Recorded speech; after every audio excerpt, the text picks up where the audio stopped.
Dans les mines, il y a la naissance de la première organisation féminine du domaine minier. Bien qu'elle ait été secouée par des vents violents plusieurs fois, elle est encore debout aujourd'hui. Je vous embarque pour découvrir son histoire au travers de notre 22e fait marquant de l'histoire du domaine minier ivoirien. Allez, on décolle maintenant pour un voyage jusqu'au cœur des mines.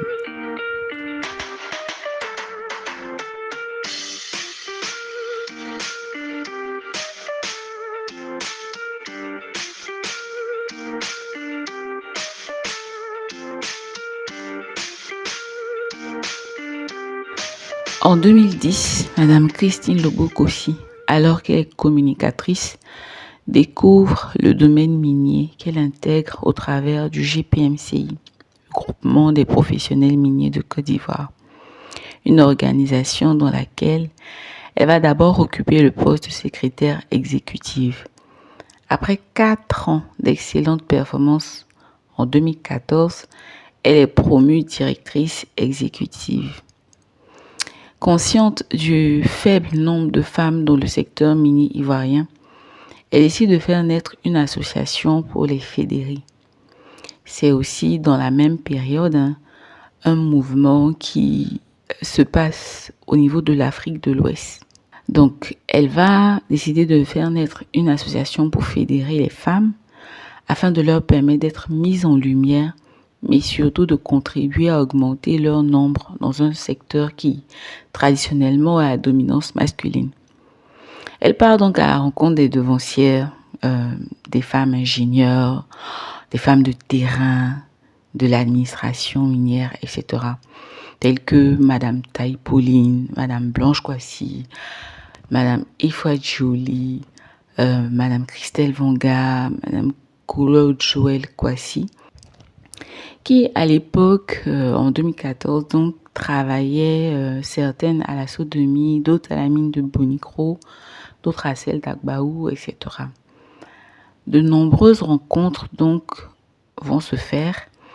Il y aura des échanges très longs qui vont se succéder les uns après les autres pour enfin aboutir à la décision de faire naître en septembre 2014 l'association qui sera l'outil principal pour la cause des femmes du secteur minier. Elles sont plus d'une dizaine et vont débuter les travaux pour faire naître cette vision. En mars 2015, donc, le FEMICI, qui est le réseau des femmes minières de Côte d'Ivoire, voit le jour pour 1. Valoriser la présence des femmes dans les mines et 2. Sensibiliser les plus jeunes aux filières scientifiques et techniques pour qu'elles saisissent l'opportunité des métiers du secteur. Et depuis sa création, 3 présidentes se sont succédées à la tête du FEMICI. La première, c'est Taï Pauline, de 2015 à 2018.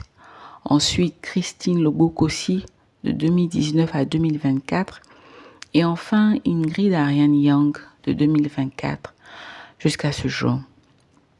Bien que l'organisation ait traversé plusieurs tempêtes liées à des crises internes en 2018, liées aussi à la Covid en 2020 et même d'autres crises en 2024, elle a réussi à tenir et avancer pour accomplir la promesse faite lors de sa création qui est de contribuer à la valorisation des femmes du secteur minier.